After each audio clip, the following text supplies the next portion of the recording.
Fala pessoal, tudo bom? Nós vamos continuar nessa conversa de agora tratando a respeito do governo de Getúlio Vargas, que vai se dar de 1951 a 1954. Na nossa conversa passada, nós chegamos inclusive a mencionar como foi que Vargas acabou chegando no poder pela via democrática, ou seja, pelo voto direto da população, né? E chegamos inclusive a destacar que Vargas, nessa volta ao poder pela via democrática, né, através de eleições direta, né, Vargas vai acabar sofrendo uma oposição muito forte, né, principalmente de setores da imprensa, né, como a Tribuna da Imprensa e outros jornais, e vai também sofrer uma oposição pesada de partidos políticos, né, como a UDN, União Democrática Nacional, que tem como seu principal representante Carlos Lacerda.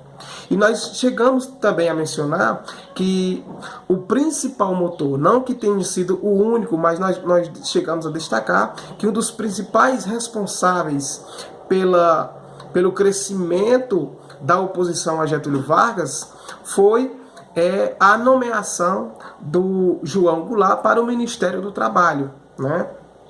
Onde Goulart, conhecido como Jango, foi inclusive presidente do Brasil mais adiante, né? E o Jango, ele era filiado ao PTB, Partido Trabalhista Brasileiro, que era, digamos assim, um aliado de Getúlio Vargas, né?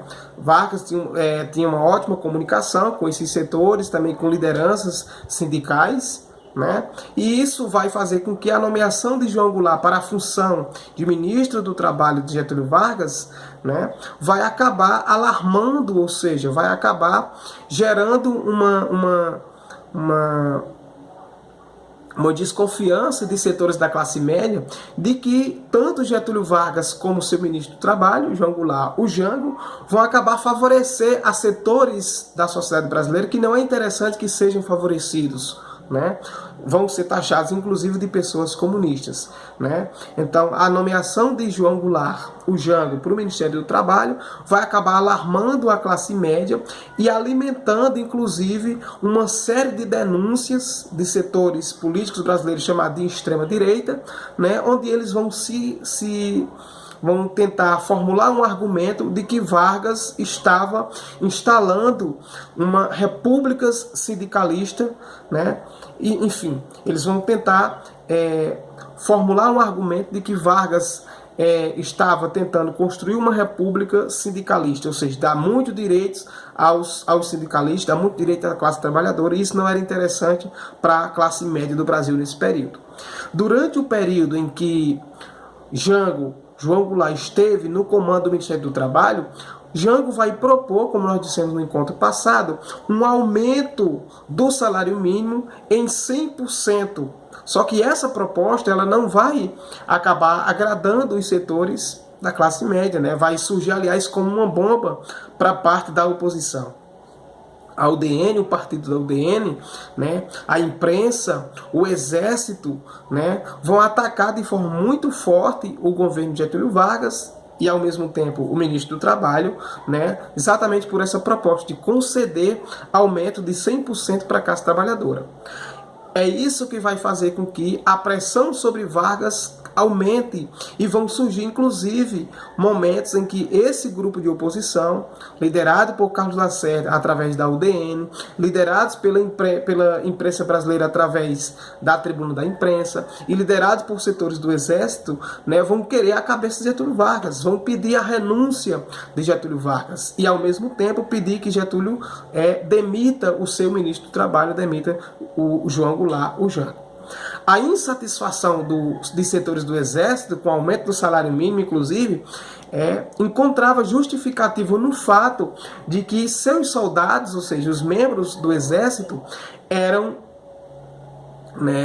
baixos, né, e tinham um forte teor elitista. Ou seja, os militares preocupavam-se com o aumento salarial, no sentido de que isso iria reduzir diferenças existentes entre os trabalhadores sem qualificação e os militares com qualificação. Essa passou a ser a justificativa dos membros do Exército.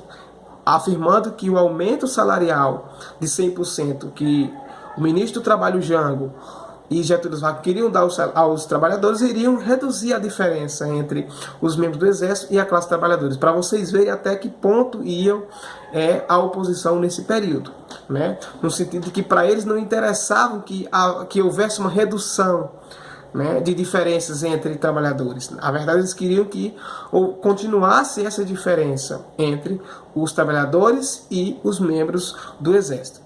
A admissão de João Goulart do Ministério foi um esforço de Getúlio Vargas para conter a insatisfação de membros da oposição. Então, Getúlio Vargas acaba, né, fazendo um esforço para demitir, né, o seu ministro do Trabalho. Além disso, o presidente acaba colocando no ministro da Guerra um militar que é declaradamente contrário a setores comunistas. No entanto, né, mesmo com a pressão da oposição, Getúlio Vargas mantém-se firme, né, e acaba concedendo um aumento salarial de 100%, como queria o João Goulart, seu ministro do Trabalho. Mas nós temos também forte crise, não só crise econômica, né, mas também uma crise política muito forte que nós dissemos em outra oportunidade, né?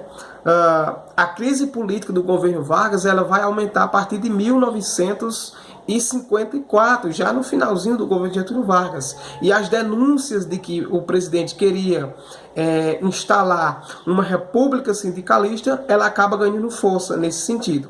Houve até uma denúncia de que Getúlio Vargas fazia um esforço para implantar, né, o Pacto ABC, né, que era um acordo nesse período, um acordo de cooperação comercial entre Brasil, Chile e Argentina, no sentido de enfrentar uma influência vinda dos Estados Unidos, né? Esse pacto ele acabava nascendo, aliás, esse pacto havia nascido de uma ideia de Perón, né? Mas Vargas nunca aceitou fechar esse tipo de acordo com os argentinos.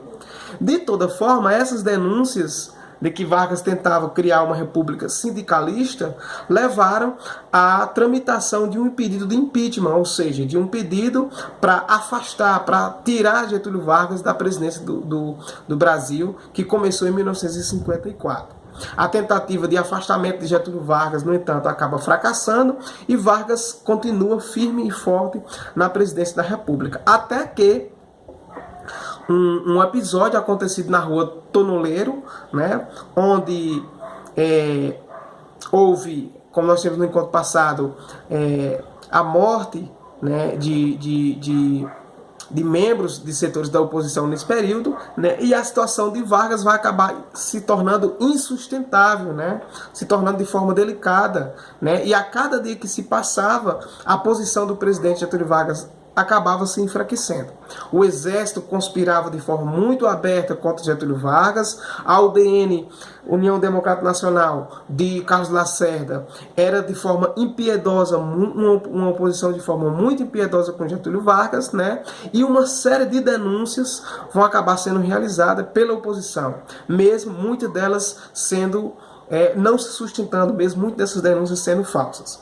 Um dos grandes nomes da oposição nesse período, como nós já dissemos em outras oportunidades, o jornalista Carlos Lacerda, né, utiliza o seu jornal, chamado de Tribuna da Imprensa, para veicular denúncias, muitas dessas denúncias falsas contra o Getúlio Vargas, né? E ele acaba sendo o pivô do fim do governo de Getúlio Vargas. Além disso, acaba sofrendo um atentado, né, fracassado, conhecido como o atentado da Rua Toneleiro, em 5 de agosto de 1954. Esse atentado, como nós dissemos, ele foi executado a mando de Gregório Fortunato, que era o chefe da segurança de Getúlio Vargas, né, no Palácio do Catete, como era chamado o palácio naquela época. Hoje é chamado de Palácio do Planalto.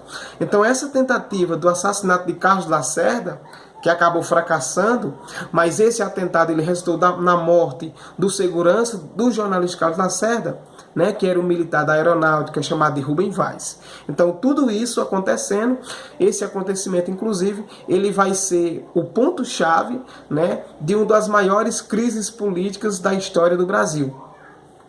e vai acabar, inclusive, gerando o suicídio de Getúlio Vargas, que não vai ceder à pressão da oposição, não vai renunciar, né? Ele também não sofre impeachment, mas ele acaba se suicidando, né? E tudo mais. Então, os historiadores desse período, né, argumentam que a ação, né, os historiadores também que analisam esse período, eles argumentam que essa ação foi fruto de uma mobilização dos apoiadores de Getúlio Vargas que estavam temendo, né, que o governo desmoronasse, o governo caísse. E Fortunato foi convencido por membros do governo a encontrar um pistoleiro para matar Carlos Lacerda, que essa morte acabou fracassando. Na verdade, quem morreu foi um companheiro de Carlos Lacerda. Mas essa morte acabou sendo colocada nas costas de Getúlio Vargas, né, que não vai aguentar a pressão e vai acabar se suicidando. Então, após esse atentado, né, e os pedidos de renúncia de Getúlio Vargas, né, que acabaram se acentuando de forma muito forte, né, enfim, ele vai acabar cometendo suicídio em 24 de agosto de 1964, ao atirar contra o próprio peito, né, e, enfim, em um dos seus quartos no Palácio do Catete, que é o palácio o palácio do presidente. Tá bom? O suicídio de Vargas acaba gerando uma comoção em todo o país. As pessoas foram às ruas nesse período, logo após a morte de Getúlio Vargas, aliás, logo após o suicídio de Getúlio Vargas, vão às ruas insatisfeitas, né, contra a oposição, contra os perseguidores e as perseguidoras de Getúlio Vargas.